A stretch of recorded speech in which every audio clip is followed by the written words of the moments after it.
உங்களுக்கு ஒரு அதிசயத்தை காமிக்க போறேன். அப்படியே எனக்கு பின்னாடி வந்து பாருங்களேன். ஸோ பின்னாடி ஐஸ் ஸ்தூப்பால இருக்கு.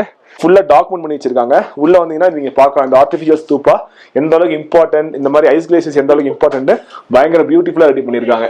இந்த ஸ்தூப்பாவை ரெடி பண்றது ஆர்டிஃபிஷியலா பண்றாங்க. பட் எவ்வளவு டெக்னாலஜி யூஸ் பண்றாங்கன்னு பாருங்களேன். ஸோ சோலார் யூஸ் பண்றாங்க, விண்டோட டைரக்ஷன், விண்டோட ஸ்பீடு, ஈவன் சிசிடிவி கேமரா வச்சு எல்லாமே மானிட்டர் பண்றாங்க. அப்படியே கொஞ்சம் கீழே பாத்தீங்கன்னா இந்த டேப் வருது பாருங்களா, இந்த டேப் மூலியமா தான் கீழே ஓடுற தண்ணியை எடுத்து நைட் டைம்ல ஆர்டிபிஷியலா பைப் சிஸ்டம் ரெடி பண்ணி ஸ்ப்ரே பண்றாங்க. அதனாலதான் இது வந்து நைட்ல வந்து ஃப்ரோஸ் ஆகி இந்த அளவுக்கு இருக்கு.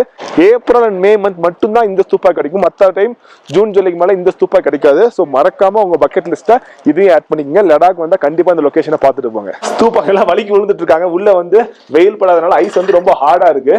இது எப்படி கிளேசியஸ் எதுக்கு இம்பார்ட்டன்ட், எந்த மாதிரி ரெடி பண்ணிருக்காங்கன்னு சொல்லி ஃபுல்லா டாக்குமெண்ட் பண்ணி வச்சிருக்காங்க. உள்ள வந்தீங்கன்னா நீங்க பார்க்கலாம் இந்த ஆர்டிஃபிஷியல் ஸ்தூப்பா எந்த அளவுக்கு இம்பார்ட்டன்ட், இந்த மாதிரி ஐஸ் கிளேசியஸ் எந்த அளவுக்கு இம்பார்ட்டன்ட் பயங்கர பியூட்டிஃபுல்லா ரெடி பண்ணிருக்காங்க.